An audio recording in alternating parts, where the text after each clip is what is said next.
Welcome to the Wild Heart Athletics Podcast. My name is Ben Kanzig and I'm your host, and I just want to extend a heartfelt thank you to all my subscribers and listeners and welcome our new listeners as well.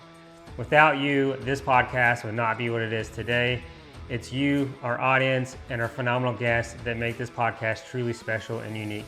Your continued support and engagement mean the world to me, and I'm forever grateful for every single one of you. Please do not forget to follow these athletes on social media and encourage them and watch their journeys, as well as like and subscribe to the channel. Now sit back, relax, and enjoy the episode.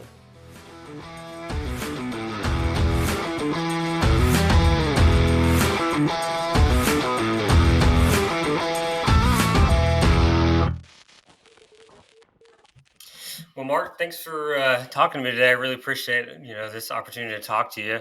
So Yeah. I'd love to learn more about kind of your business, because it looks like you create you 3D print things for adaptive individuals or the population to kind of help them get around. So I'd love for you to kind of talk about that and how you got started. Sure. Well, I injured myself back in 1995. So just to give you a little bit of background, this is when the internet was really new. Having a computer, having access to different products, adaptive products and services was kind of spread thin. So the way that I would find out about stuff that might make my life easier was to really just kind of try things. So as a quadriplegic, so I broke my neck at the C5 level. I'm a C6 incomplete, which basically means that I have, let me see the best way to do it. I have wrist extension, but I can't lift my wrist this way. You can kind of tell half of my arm is paralyzed, pretty much from the chest down paralyzed, no triceps and no trunk or anything from the upper chest down. So I had to really learn kind of trial and error how to be more independent. And a lot of that was Velcro, magnets, zippers, just sewing things, kind of playing around and trying to figure out, okay, with this lack of, motor function, how can I be more independent and do stuff like get dressed, brush, hold a fork to eat, brush my teeth, propel my wheelchair, things like that. So it was constantly on my mind early on in my injury, and this was when I was 18. How could I make my life better? And so with the internet being new, you couldn't just go to like a website and look up a product or a service and, use a PayPal or something or click two buttons on your phone and it would show up tomorrow. It was, you were hearing things word of mouth through rehab, through a physician. Maybe you got a little postcard in the mail that had something on it. And this was like a very high level product, nothing like real niche. It was something that might work for an elderly person. It wasn't specific to a spinal cord injury. So in that case, it really was hard and frustrating. So I had to be very creative and DIY in terms of how to improve my situation. Because with a spinal cord injury, it's so unique to each person that, a therapist, like an occupational therapist or a physical therapist, had to be very creative with their care and how to, potentially guide that individual to having a more fulfilling life. So I had to just kind of put myself out there and be creative. So kind of fast forward to 2013, that's when I created my company AbilitEase. And it sounds just like the word abilities, but it's spelled with EASE on the end, which is meant to be ease of ability. So I'm trying to find solutions to make someone do something that in an able-bodied world they would be able to do if they had full hand function versus now they have hand like dexterity limitations. So I'm not trying to necessarily reinvent the wheel, but maybe have an adaptation that will work with an existing product. And that's always been my thought process is I want someone to use it. I want them to feel comfortable, which a lot of times means don't change what's already out there. Like, for instance, silverware, right? I don't want to create a new type of adaptive silverware. I want to maybe put something on someone's hand so they can go out to a restaurant that they like and eat like everyone else and not feel uncomfortable. Because part of the deal is getting someone comfortable to actually use the products. And that's a huge important thing. The other thing, and this kind of plays into it, is aesthetics. I wanted it to be appealing, right? Something that people would feel proud of to use and affordable. So when I started the company, those were all the things that I thought about in 2013, and I wanted to do that. But very expensive to hire a CAD engineer, and to have them understand your vision, what you're trying to do. So I, at the time, was married, and my son had been born. He was like 9 or 10 months when we started the company, and we just thought, I need to shelf this for now because it's just not going to work. Like, I have other responsibilities. I don't have the money to put into it. So it became more of like a YouTube platform to inspire people. I don't really like using that word, but like to kind of show examples to others in a similar situation, kind of to kind of motivate them to that they could do it. Like, this is how I tie a tie on my lap, or how I pull my pants up in my chair. It was meant to kind of give people a little bit of hope that, okay, my situation isn't that bad. Maybe I can try this, kind of thing. Because some of the smallest goals every day really kind of set you up for success, like mentally. So that's what I did. I kind of had a YouTube channel. I wasn't going crazy with it, but I was doing like a video every couple weeks or something like that, and it was fun. But now, fast forward to COVID, and I had gone through school. I was a CPA for 17 years. I was working with my wife. We now had, at the time during COVID, gosh, what was that? 2020. So I had an 8 and a 5-year-old. So 5 and 8-year-olds at home, being home, doing Zoom school, and it was really an opportunity for me to kind of reinvent myself a little bit. I would say I think a lot of people did that. You kind of sit there with your family and you're thinking about the world and how things are, and you're kind of like, what could I do differently than what I'm doing now that would just give me purpose or kind of fulfill my life? Um, and so when a lot of the frontline workers weren't able to get the PP, what was it, PP protective PPE equipment like the N95s and all that, there were these movements going on, these maker movements where people were 3D printing components for that kind of equipment. And I joined one here locally in Long Beach. A buddy of mine had bought, like, it was almost like a buy one get one free 3D printer thing during Black Friday, the year, like the November before COVID. And that was something I had in the house. I didn't really playing with it, but when this movement came along, this Slack group that was building, the protective equipment, that kind of motivated me a little bit. I'm like, oh wow, I want to be part of this, and it was incredible. So organized. These were like college students and some people that were working for like Boeing, and all they really did was provided a print file, and some of us, with our resources, were just constantly printing this visor piece.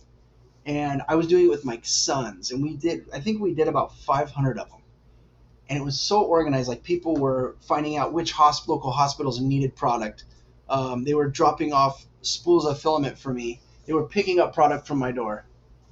And the cool part is that there were pictures sent to us from the hospitals, and I knew based on the color of my filament that those were the ones I made. And that was like, wow, that like really hit me. I could do something, like I could help people so quick with just this little printer. And I was thinking about my job as an accountant, and why did I do that? It was safe. Back in 1995, this whole idea of reasonable accommodation was a pretty new term. And I didn't know if my disability was going to get in the way of me having a career. It really scared me. So I did accounting because I knew I could sit in a cube and I could do tax returns, and I could do that, and I could be successful at it because I liked math. I could use my brain, whatever. But when we were doing this, it was like a light bulb just went off, and I said, okay, this is the time now. Like, I can use this technology to design products that will help people in my community. I'm going to do that. So I started in 2020 of March, really just starting to learn how to do CAD. I was watching YouTube videos. I was re-engineering stuff that I used that I thought, okay, I'm going to try to print this. I'm going to make it and print it. But how do I do that? So I would watch a video that would have a product or something someone was working on that was kind of similar to what I was doing. And so I just started to learn basic tips and tricks. I bought this software from Autodesk called Fusion 360. which is kind of a pretty basic program that a lot of people use now. But it really allowed me to draw and be expressive in what I was trying to do. So I wasn't the engineer that knew all the really, detailed stuff, but I knew enough to be dangerous that I could draw it and print it out. And that's the fun thing about 3D printing is, with a relatively quick amount of time, you can come up with a prototype and test it. And that's the biggest thing is, is it going to work? And for me, that was fun, and I really liked that. And so it kind of started this whole thing of, okay, should I share this? Should I show others? Like, will they make fun of me if they think it's stupid? Um, but I did. I went forward and did that, and I think one of the first things I shared was a cap to a urinal. And what I was doing when I was home is I was teaching myself how to, excuse me, uh, uh, do intermittent catheterization with a straight catheter. Now, what that means is a straight catheter is just, there's no bag attached to it. It's exposed. You don't want to touch it when you're inserting it. But the problem is that it requires a lot of fine motor movement in your fingers to hold it and not touch it and insert it. And I couldn't do that. But I thought, I'm going to teach myself, and I'm going to find a way to do it where it's safe, and I'm going to share it with people because I know there's others out there that's all they can afford or get from insurance is a straight catheter. So if someone's stuck at home and they have to use that, I want to find a way to show them how I could do it and how they might be able to do it. And so that was a goal of mine. And so what I did was, the first thing I started with was a catheter that I could put between my palms and insert. But one of the problems was that I needed to empty it. And with these short catheters, it's really hard to empty them in a toilet when you're in a wheelchair. So you got to use a urinal. And sorry if I'm like rambling. You can stop me anytime, but I'm just like going on this. Anyway, this urinal, when I put the catheter in there, it sometimes would pop out and leak. And that's a huge problem. You don't want to wet your pants because you have to change, and that can be very hard for like someone in a wheelchair, especially in my situation. So I prevented this. I created this cap that snapped onto a urinal that locked the catheter in place. And that wasn't that big a deal, but I went through like 10 iterations of it. And then I posted it on Instagram.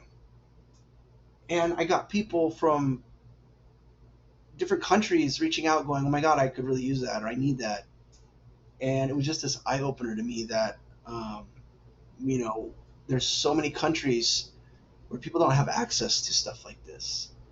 And even here in this country. So I thought, all right, this is what I'm going to do. I'm going to think about all the things I struggle with, and I'm going to make a tool for it. I'm going to make an adaptive tool that helps me do whatever. Dress, hold my beer, open up a lock on a gate. Yeah, I mean, whatever it was. I thought, you know what? I'm going to make something. And, like this product right here, which is to help me hold a pint of beer, I've gone through probably 20 iterations of it, but it's my go-to. I keep it in my bag. It allows me to grab something high or low without having to struggle, and I can release it and attach it. And this has been great for me, and it's still something I sell, and I haven't really changed it drastically, but it's something that was 3D printed. What do you call that you created for the beer mug? I just call it a trumpet drink holder because it's designed to hold, you can't really tell, but it kind of tapers down at the bottom. So anything that has like a basic shaker pint, which is like a 16-ounce pint that kind of like it trumpets at the top, it will be held in this. Also, a solo cup, one of those red cups, a Starbucks mug, even like a little rock glass for a drink. If it has a little bit of a change in the shape where it kind of comes down to a point, this will hold it. And that's really important because depending on whether you're at a bar or a lounge, it could be put up high or low. I don't have any balance or finger function. So if I try to grab something and bring it back to me and then try to roll my chair, it's just not going to happen. I've spilled way too many drinks trying to do that. But with something like this, you don't have to pick up the glass and put it in it. You can just scoop it. And the biggest thing with this is that this allows someone to feel comfortable in their environment. And that was really important to me. I wanted to be able to go to like a wedding reception or to a bar or even at a restaurant and pick up my drink by myself in a way that I feel is normal and comfortable, and I don't feel like embarrassed about it. And that is a really huge thing with a lot of these products is people want to feel comfortable and proud using them, aside from the cost. So that was really a goal of mine, is that I wanted it to provide to solve the problem, but also I want people to really enjoy it and feel like, yeah, I'm going to go out into this restaurant or to this whatever and use it and feel good about myself. So that's kind of where I was going with a lot of these products. But fast forward to now, we have 22 products on our website. We launched the Shopify site in, I want to say, what was it, 22, August of 22. So we're coming up on 2 years, and it's been great. Since I added Sean, who's my manufacturer, I've been able to add a lot more products because he's able to turn it around and make it for me, where I was just like, I have to hold inventory, but now I don't. He can do it for me when the order comes in. And before, I was buying inventory and keeping it in my garage, which my wife hated. But I only picked the products that I thought would sell. If I thought I was only going to sell like a handful, I wouldn't make inventory for it. So if I didn't have inventory, I didn't put it on my website. But now that's not the issue. So I'm putting more and more now. Like I have 3 that I'm going to probably put on in the next few days, next couple of weeks. Bring it to 25 because I know Sean will make it. And that's great because I know that there's people out there, a few that might want something, and they'll message me and say, oh, I saw this reel on Instagram, but I didn't see it on your website. And I hate saying, oh, we haven't put it out there yet.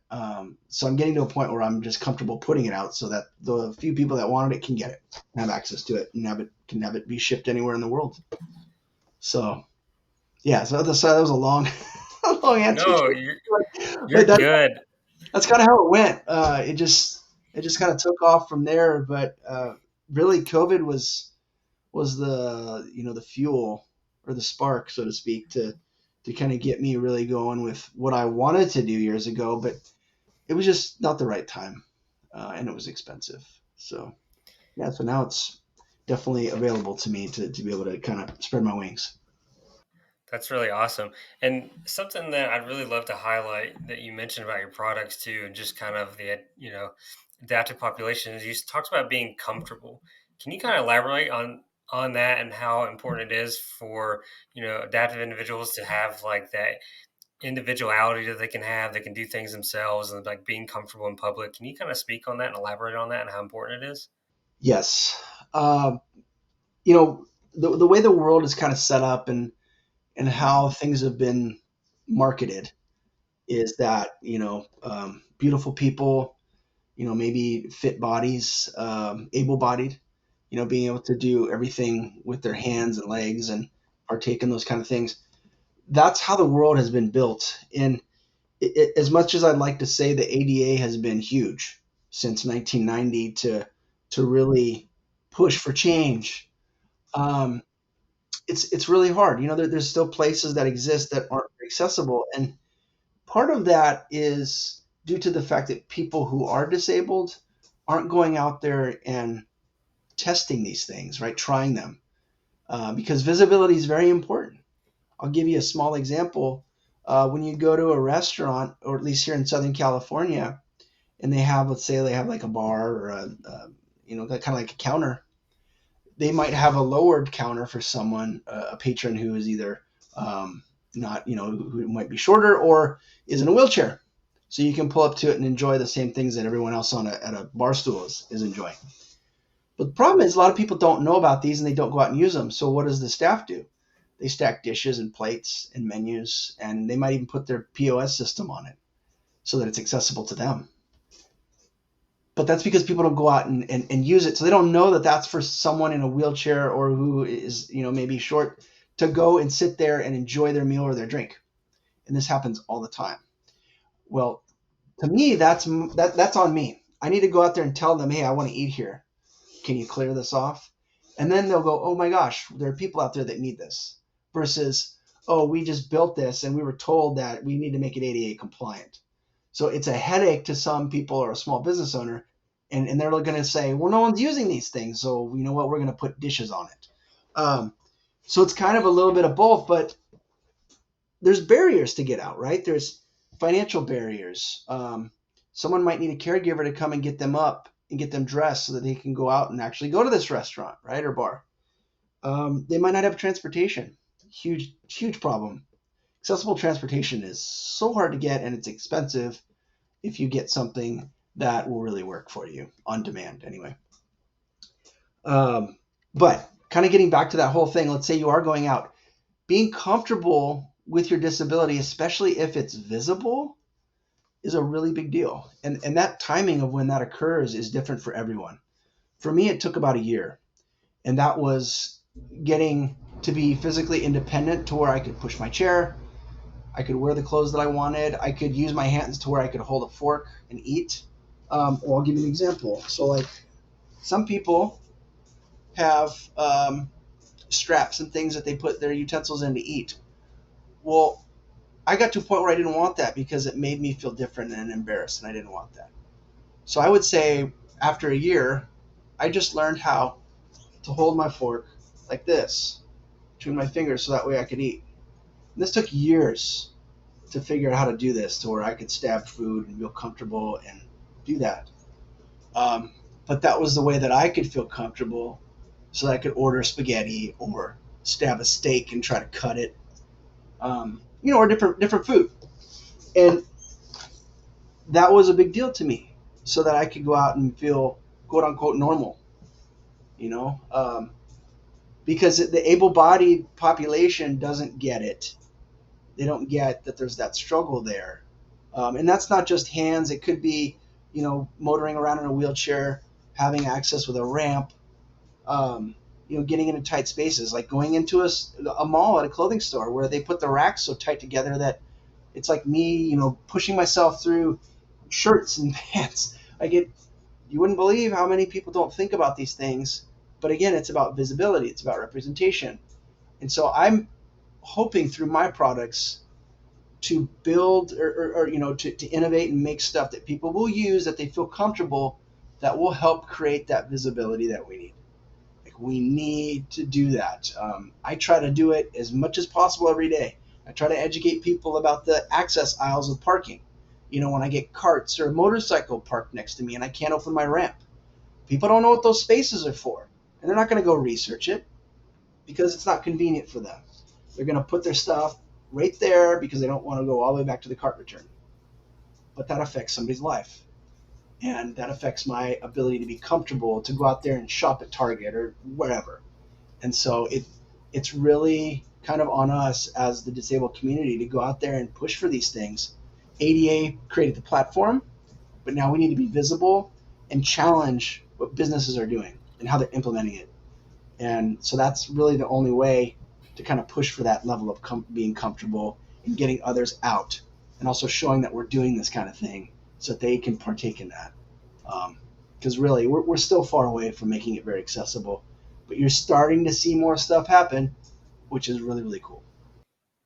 So do you have any like recommendations for like able-bodied community to like help out, and like how can we help you guys, and then how can you also help yourself? Is it getting on social media, getting the messages out there?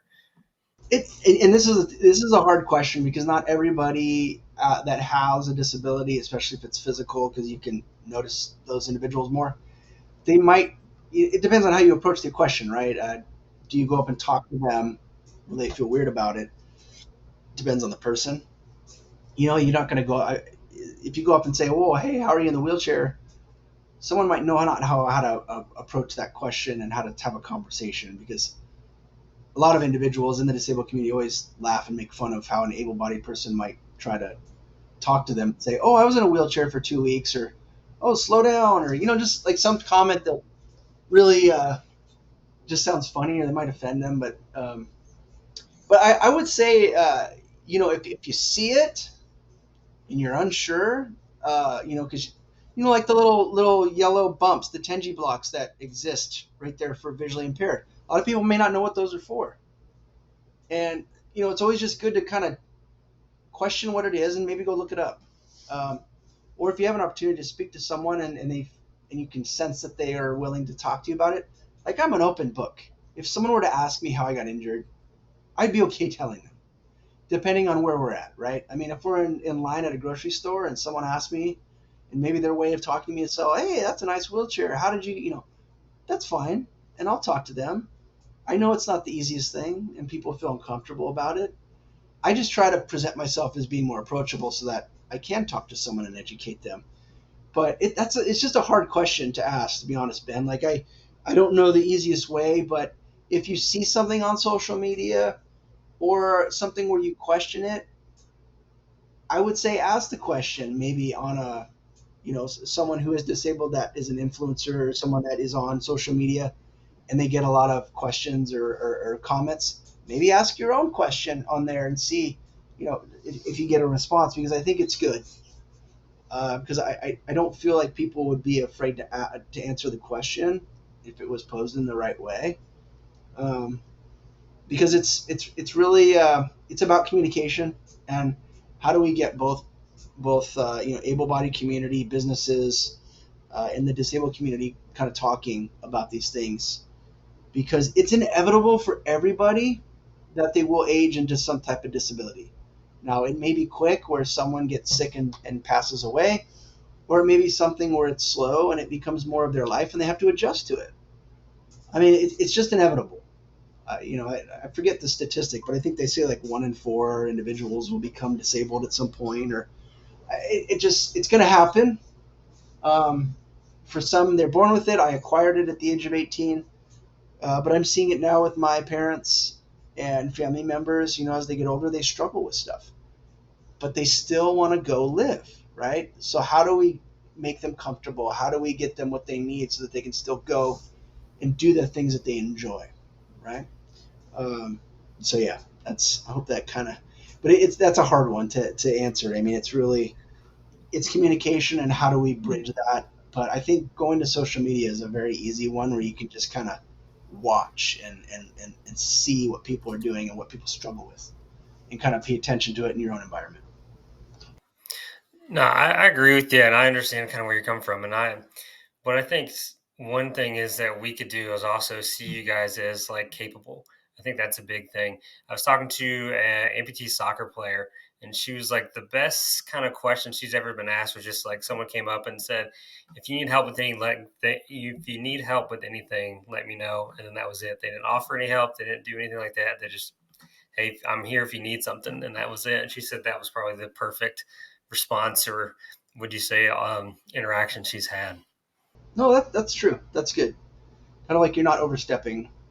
You're just saying I'm here if you need anything, and that's probably the most appropriate way, because a lot of us that have some type of limitation are maybe way too proud, stubborn. I'm one of them. No, not you guys. Yeah, I will spend way I will spend way too much time trying to do something that could take a few minutes, but it also is a mindset that I'm trying to create, that I don't want to ever really give up. I mean, you can delegate things, but to me, it's just kind of always been my mindset is that I at least want to try first. But it's nice to always have help if need be. So I mean, I like that approach. The way that you explained that was good. So, kind of given that, do you think that's really what drives you is like helping people gain that like independence, and that's why you make these products? I think so. I'm not extremely religious. I'm Catholic, but I do feel like there's a reason why I'm still here. I feel like my situation and how I got injured. I mean, I was very fortunate to get pulled out of the ocean when I did. I could have very easily died. So, so for me, being here, I feel like I have a unique opportunity, and since doing this during COVID, it was very clear to me that it's pretty easy to touch someone and change their life, especially if you kind of put yourself out there and be vulnerable and transparent. And I'm trying to do that more and more, because I know that the 29 years that I've been in a wheelchair, it's been hard. It's been a struggle. It's not been easy, but life isn't easy. My situation isn't different from a lot of people, especially those that have invisible disabilities or just deal with stuff during their daily life, disability or not. I mean, life can be very hard, but it's how you approach it. And I think when you can connect with people and just show them that, hey, social media isn't always just roses and beautiful things. It's struggle.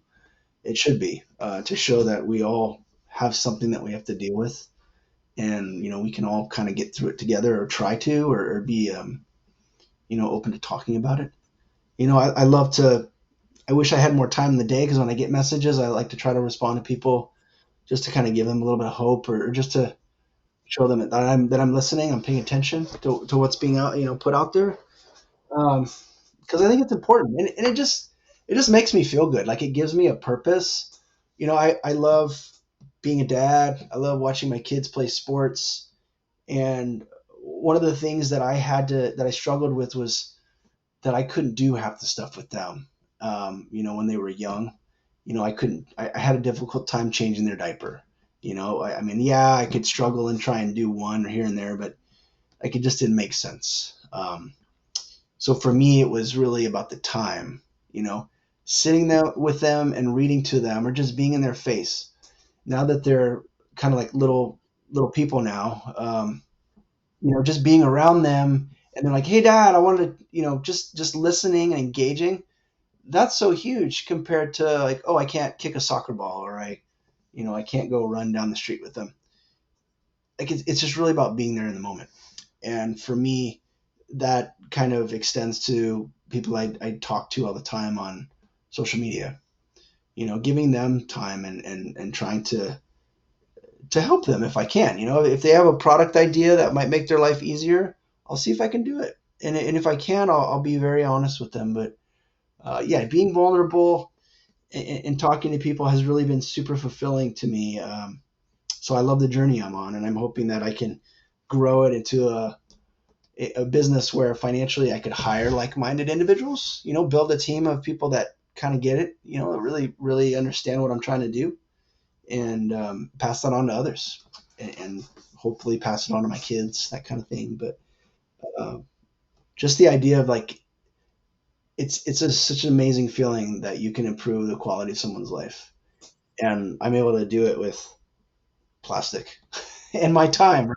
I mean, that's ultimately, I want to have better manufacturing, better products, but additive manufacturing with 3D printed plastic is it's incredible, and it allows me to do so much. So So you mentioned like you like to message people back and listen to their product ideas, and by giving them advice and things like that. Is there other ways that you're trying to give back to the adaptive community? so yes, if there a lot of times, what I'll do is, I know that there's other small businesses, or individuals that are trying to be part of the makerspace, or have products of their own, and I will try to promote them.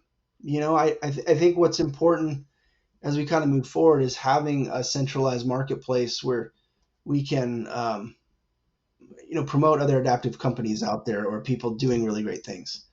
And what I've noticed from my own kind of experiment is that it's really hard to do everything. And when you're a small business and you have a disability and a family and a job, like, it's really hard to stay on top of all these little things. So you look to others, which is why I love this, the social media platform. I mean, don't get me wrong, there's things about it I don't like, but uh, when you can get other companies or organizations that will promote you, it helps you. And so I look for those opportunities to share other people's stories and what they're trying to do. And so it's, I mean, there's just a number of ways, as well as just going to local events. Like, there's a nonprofit out here called Angel City Sports, excuse me, and I'm going to be attending one of their events here at the end of June. And that's another great opportunity for me as an exhibitor to go out and just talk to people, and get to know them and see how I could help. I'm going to be going to an event here in early July that's for adaptive golfing. And that's an opportunity for me to go out there and see who wants to play golf and how maybe I could help them design something to hold their club. Like it's fun for me to do this, to where I can reach so many people in every little facet of life. It's daily activities are so important. And whether it's brushing your hair or holding a golf club or cutting a steak, it matters. And they kind of, like I said, it really sets you up for success. If you feel like you can do that and feel good about it, that kind of opens up, oh, anything's possible, right? Like now you're feeling, okay, I can get dressed, I can go exercise, I can go drop this off at the post office or go buy bananas, whatever. Like, doesn't matter. You got to get it okay in here to feel like, the possibilities are limitless, right? And so that's something I like to do, like outside of just creating these products, is just really kind of connecting with people, to try to give back and improve their situation. Yeah, I agree. I think connection is really a big part, especially when it comes to community and stuff like that. And I feel that's where, and I know I feel that in my climbing community, especially after leaving the military. I didn't feel like I had a community, and then I found this climbing community, and it just changed my life and kind of put me on the path I'm on. And the data community is so small as well. What would you tell someone that might be struggling to really accept their kind of new reality, or they're judging themselves on kind of an unfortunate circumstance and they're trying to deal with it? Yeah, that's another hard one, because I know everyone has their timeline, and some don't ever accept it. I'm trying to think of a better word than acceptance, but it's like, having a disability, depending on what age you're at, that timeline could be very different. Um, I would say for me, as someone that acquired it at a young age, the advice I would give to someone in a similar situation is to just be patient. You're going to go through all these different feelings. Um, you're going to hate people. You're going to feel like life is very hopeless. Um, yeah, you're just going to be very angry, I would think. At least I was. And it's really important to have a support system that can kind of tell you, you know what, get it, I'll back off, but we're here. Let me know when you're ready. There's a world of opportunity for you, and we love you, and we're going to stay by you. And that was something that I had. I had my mom, dad, my extended family, my friends that stuck by me and let me know, hey, you know what, we don't know anything about paralysis, but guess what? We know you, and we're going to work with you and help you in any way possible to get where you need to go, because we know you want to do some things in your life. And that's kind of the biggest thing that I would say is surround yourself, if you can, with people that will support you. And it's a little bit easier now because there's so many resources available, and they're not even just local. You can reach out to people through Zoom in a different country if you wanted. But the idea is that you have to really take time to kind of let your body process what's happened. Now, if you were born with it, that's different. You might be able to manage it better because that's what you know. That's all you know. And for me, I looked at it as I was given a new playbook at 18 and told, this is it. Like, this is what you have to live by. Figure out the best way to be successful with this. And that's how I took it. Now, let's say you get injured later on in life and you're a very blue collar kind of person where you use your hands, you got a family, and you chop the wood, you drive the truck, you get the Christmas tree, all that kind of stuff. That would be a major blow, right? Someone a higher level than me that's in a power chair, that's used to being very hands on, and now they have to let others do stuff for them, delegate that. That's hard, and I honestly don't know how I would process that. That's very different from my situation. But again, I think patience is one thing for sure. Communication is another, right? I'm not saying you have to talk about how much you hate your situation every day, but one thing that I learned later on is that it wasn't just me that got hurt that day. It was my family.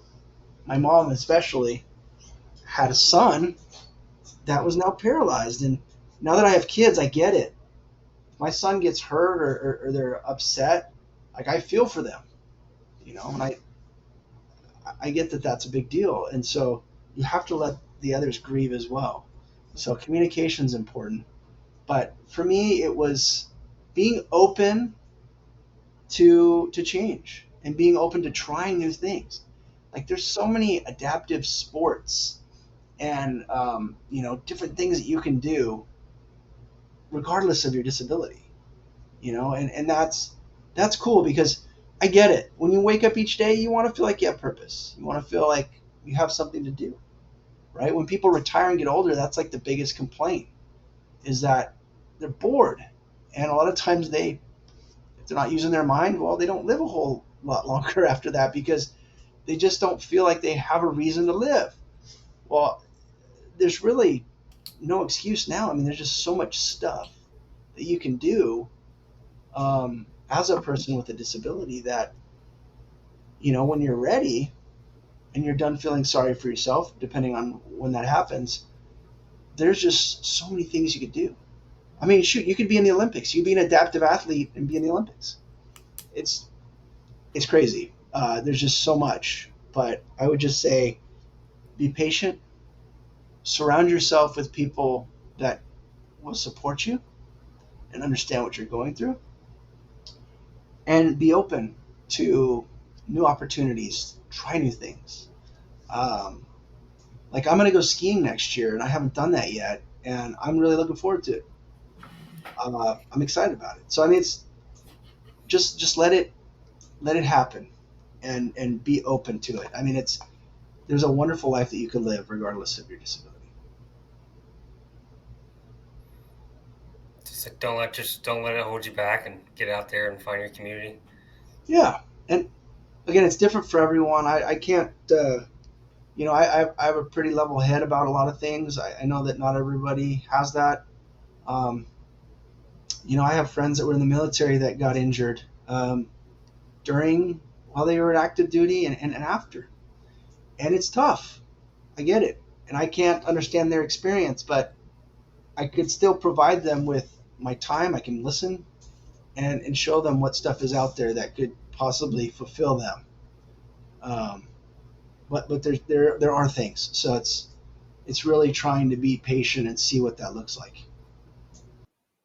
I think that's great advice, and I'm sure a lot of people need to hear that too. That just get out there, and that it's okay to struggle, and like you said, just be patient. I think that's the biggest thing is being patient. You've gone through a life change, and then like we said, find a community and find your support. There are people out there, like you said, you're willing to talk to people, and you talk to customers all the time, and you're creating stuff. And I think that's what's amazing. That's what makes us really incredible human beings too, is trying to connect and help others. Yes, I agree. So I got to ask, are you looking forward to going skiing? Where are you going to go skiing at?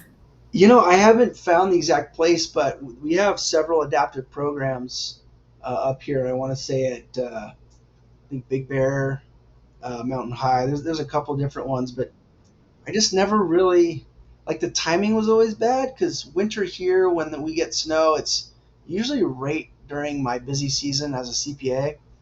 But my kids are getting to an age now where they've only been a couple times and they're like, Dad, we really want to go to the snow. And I've been like, oh, yeah, I'm putting it off. But now I just feel like I want to do it. And I want to if we could make it a few days where we get like a little cabin or something and just go up there and have fun. And maybe we could do it when they're on break. So it's around the holidays. That'd be awesome. Like I'd be all in for that. So I'm going to look into it now and get those resources and kind of tee it up so it's ready to go because I've seen other people do it and it just looks incredible. Like I don't know why I've waited this long and said no for this long. And that's why I was saying like be open to trying new things. For a lot of stuff I've said no, and I really need to change that. I'm still learning these lessons 29 years later, and trying to tell people that now if they're early on in injury to like try to be more open-minded to do stuff because there's just so many cool things that you can do. So yeah, I'm looking forward to that, and just this summer, I mean, the summer is starting to get warm and it's nice and gosh, there's so many things I want to do. So So I'm just glad to be here so I can actually do them, or at least try to do them. I hear you. What other items do you have on your list you want to try to do besides skiing? Um, you know, so we've got the Angel City Games coming up, and I want to compete. There's an event called the Club Throw, which it looks like a bowling pin. It's a wood piece, and you wedge it in between your fingers, and you throw it as far as you can. It's like a track and field event. Uh, Okay, okay. and I'd love to see. I haven't really been training for it, but I feel pretty good. I feel strong, so I'm thinking of the next couple weeks. I'm gonna try to lift a little bit and practice. I have three of the elements here to be able to go out there and see what I could throw and see if it's better than the last couple of years when I did it. But swimming, like my parents have a pool. The boys love to swim, so I want to go do that. That's just really, really great for the body. Um, yeah, I'm just trying to think. I want to get some of these designs done that I have on my plate. I can I get hear you. Work comes first. yeah. Well, but it's fun. Like I look forward to being able to finish a project and put it out there and know that like some people might actually use it. We have a couple of like the Rolex experience is coming up in July. That's Chelsea Hill. That's her event, which is mostly for women, but they're looking at including men in that as well to have like another expo regarding that. So I'm going to be an exhibitor there. I'm looking forward to that. Yeah, just my kids play a lot of sports, so I look forward to going on these little mini trips when we travel to go to their tournaments. So we'll travel like say to Temecula or what's another one like Oceanside, and it's like an hour and a half, 2 hours away, but we'll stay in a hotel. Boys love that, and we'll go watch their games, and it's just fun. These little life experiences. I love it. I really look forward to it. So right now it's more about just getting the house clean. So when they return from vacation with my wife, they'll have a clean house and place that they really are proud of because it's really hard to do that when they're here because they're kids are just they make all kinds of messes and you just never get anything done, and then couple that with sports and having two jobs, it's like you just want to come home and sleep sometimes. You get tired. Oh man, I bet. I don't have kids right now, but I can understand. Plus, kids are messy, you know. They are, but they're a lot of fun too, and I know like I'm gonna Yeah. miss it as they get older, the messes, but for right now it's yeah, it can get frustrating.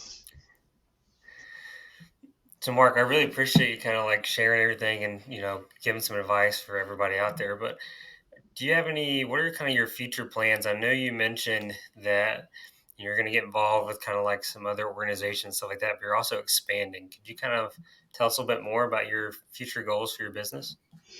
Yeah, no, I mean I think for us, we have products, quite a bit of quite a few products, and we'd like to continue to improve upon them. But I think for me, it's really trying to scale to where we can reach a lot more individuals and sell more. Because the more products we can sell, we can reinvest that money and time into, like I said, building a team and doing more. I recently was a judge in like a contest called I think it was called Makeable, and I got to see these anywhere from like junior high to high school kids making really cool stuff, and that told me that I need to have individuals like that are doing things that kind of go above and beyond and apply that to what I'm doing because I have my own product ideas and limits on what I can do, but I want to bring in people that want to do some really cool stuff, and I want to take it to the next level. Like I'm doing mostly daily activities, very simple products that I can print, but I want to get very sophisticated and innovate and make some really cool stuff. So for me, I want to grow this business and have it be to a level where, we have really cool products that require multiple patents, um, or involve software and, a lot of different moving parts. Like I want to, but still at that core of what I want is affordable, aesthetically pleasing, and functional. Just all those things that kind of been core of what my business is about.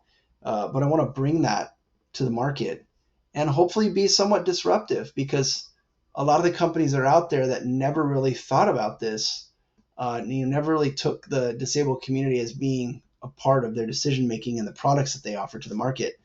Well, they're starting to pay attention now because that group is getting a lot larger. The baby boomers of the world that are becoming disabled, they're going to need products like this. They're going to need services. You see it now. You see a lot of people being told to be, independent at home, trying to keep them out of hospitals, telehealth, all this, right? Everything's being done at home. Well, if that's the case, they need to have products to live and services so that they can be independent. And so I strongly believe that this is only going to get bigger. So I want to be prepared with a company that has the size and resources to jump at it and to be a first mover in certain spaces. And so I feel like we're trying to build our market, get that kind of brand awareness. I want AbilitEase to be a household name. And it's starting here with these smaller items, but who knows? Maybe at one point we're making the exoskeleton that's affordable and they sell it at a grocery store. I mean, it sounds ridiculous, but I'm just saying, like, it could happen, and I want it to happen. So I need to find a way, whether it's through grants or larger sales channels, partnering with nonprofits, the VA, all those kind of things that we're doing now to try and grow.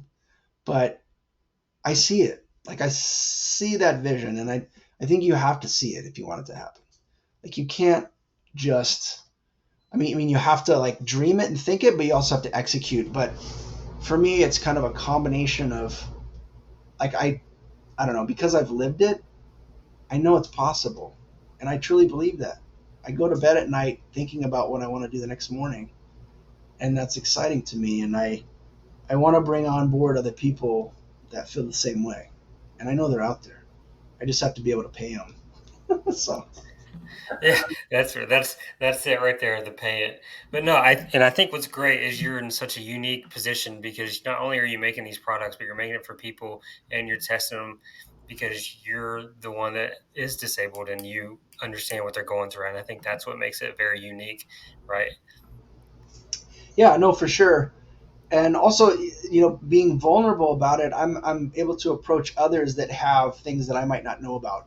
A big one would be, the ladies, right? There's a lot of products that um, females need to use or would like to use that don't exist that I wouldn't know anything about.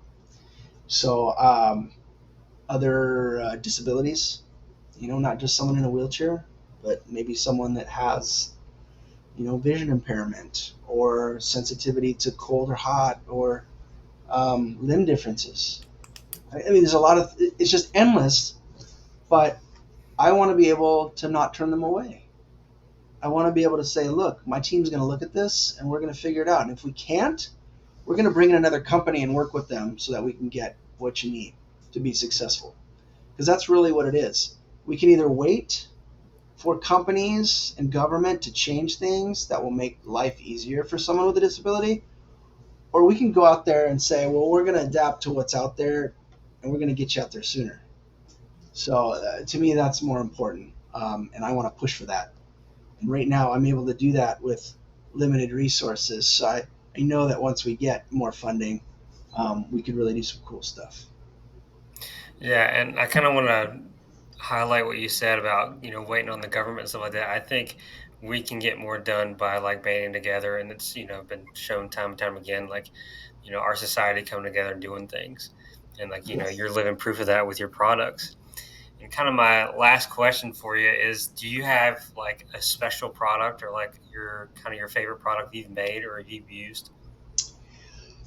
You know, I use a lot of them. I'm trying to think of what would be my favorite. One of my new ones that's my favorite is my phone holder, which I wish I had. I wish I had one near me to show you, but the one that I in the beginning showed you, this drink holder, this really is probably one of my top five that I love because I use it, I would say, at least a couple times a day. Um, yeah, that's a tough one. I have some dressing tools that I really like. I use the urology ones all the time to calf. So I mean, it's just kind of become part of my life. So I don't even look at it really as it's just part of my routine. So I don't even think of it as this product that it's just part of what I do. So I would say this one for sure. But the I wish I had one. Sorry, I No, you're fine. It was guess a loaded this is question. my show, and I've been trying to do different knobs on here, so I've been testing stuff. But this holds a smartphone, and the whole idea is that you put it in your hand like this. So it's got a hook on its hand, so it can sit there. That's Yeah, perfect. so it'll sit in here, and you can change the orientation. But yeah, it's supposed to Oh, be comfortable, and then these knobs allow you to turn it easier. So if you can't grab the knobs, which is really hard if you don't have fine motor movement, this allows you to put it in there and kind of do your thing and record. So let me see if I can put this in here real quick so I can show you. Um, yeah, this guy. Hold on, give me one sec. I'm gonna tighten this. Okay, so this is the idea. So this is allows me to do my, like, if I want to do an Instagram story or something, I can record like this, and I don't have to hold it with my hand. And then with this back, okay. loosen it, and you can change the orientation of it. So for instance, like this, real quickly, now I can do it in this mode, and I can get the full view, right? Depending on what it is. Um, so this is relatively new, but I'm really proud of this one because what's different about this product than the others is I took this part right here, which is a phone holder that exists out in the market. You can see it's got this little standard. This is called a 1/4" 20 screw hip, and this will go onto like a tripod or any kind of like stand. So this is something I bought off of a site, and then I built around it. I built this cuff. Sorry, let me get my hand out. So I built this piece. So this is the piece that I bought, and I built a housing around it. So I built this, I built the cuff, and then I built the knob covers, and that just makes it adaptive. So again, I'm not trying to reinvent the wheel. This is a product that exists. People like it. I'm just trying to make it so that others can hold it if they can't squeeze or use their hands. Make it a little bit easier. And so I would say as of right now, that's probably my favorite because I'm really proud that we're trying to incorporate more of existing products and adapt around it. Because I don't want to change what already works for some people, or that's like the standard, right? But we'll see. Eventually, at some point, when we get and grow, I'll probably be making something totally outlandish, but it's okay. But right now, I really enjoy what we do, and we get to serve our community and help them be more independent, and that's a really cool feeling. Yeah, I think that's great. Like you said, you keep it simple. It's so easy to do. And like you said, that's simple. That's awesome. You're already using things that are out there people can get, and then you just have that part. That's awesome. Thank you. Yeah. Well, Mark, I really do appreciate your time and all your insights and talking to us today and sharing everything. Is there anything you kind of want to end with or say or Yeah, no. If any of you have questions or you want to follow up, you can find us on Instagram. Our Instagram name is AbilitEase. Uh, it's Abilitease. We're always designing custom products for people. We don't just sell stuff in our store. We do custom work, but even if it's just ask a question, I try to share about my personal life, my experience with a spinal cord injury. So if you have a friend or loved one, or it's yourself, please, don't hesitate to reach out.